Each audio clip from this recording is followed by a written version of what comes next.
Madam side लावून जा तुम्ही। आज ईडीकडनं मला समन्स करण्यात आलं होतं। गेल्या वेळेला पण करण्यात आलं होतं, पण गेल्या वेळेला काही कारणास्तव मी येऊ शकलो नव्हतो आणि तसं मी ईडीला पत्र पाठवलं होतं। आज समन्स केलं होतं, आज मी आलो। आज त्यांनी विचारलेल्या प्रत्येक प्रश्नांची उत्तरं दिली, त्यांनी मागितलेली कागदपत्र मी जमा केलेली आहेत।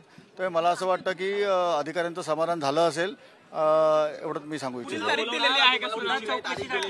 अजून तरी काही तारीख दिलेली नाही, पण जरूरत पडली तर नक्की ते बोलवतील आणि नक्की त्यांना मी मदत करीन त्याच्या।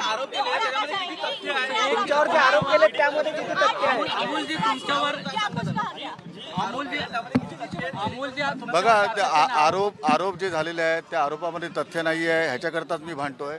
शेवटी ठीक आहे, सरकारी एजन्सी असतात, त्यांना इन्क्वायरी करायची असते आणि आपण नागरिक म्हणून त्यांना ते जे काय त्यांना मदत करायची असते आणि तशी मदत मी करतोय त्यांना। ठाकरे गटाचे तुम्ही उमेदवार आहात, तुम्हाला कुठेतरी या चौकशांमध्ये गुंतवून ठेवण्याचा प्रयत्न आहे असं तुम्हाला वाटतंय का?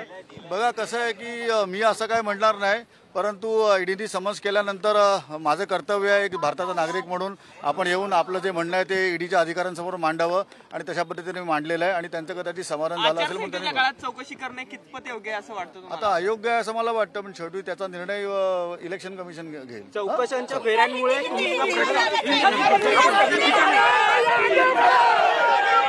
आपण बघत होतो कथित खिचडी घोटाळा प्रकरणी अमोल कीर्तिकर यांची ईडी चौकशी झालेली आहे। तब्बल 8 तास त्यांची चौकशी झाली आणि त्यानंतर ईडीच्या कार्यालयाच्या बाहेर येऊन त्यांनी ही प्रतिक्रिया दिली आहे।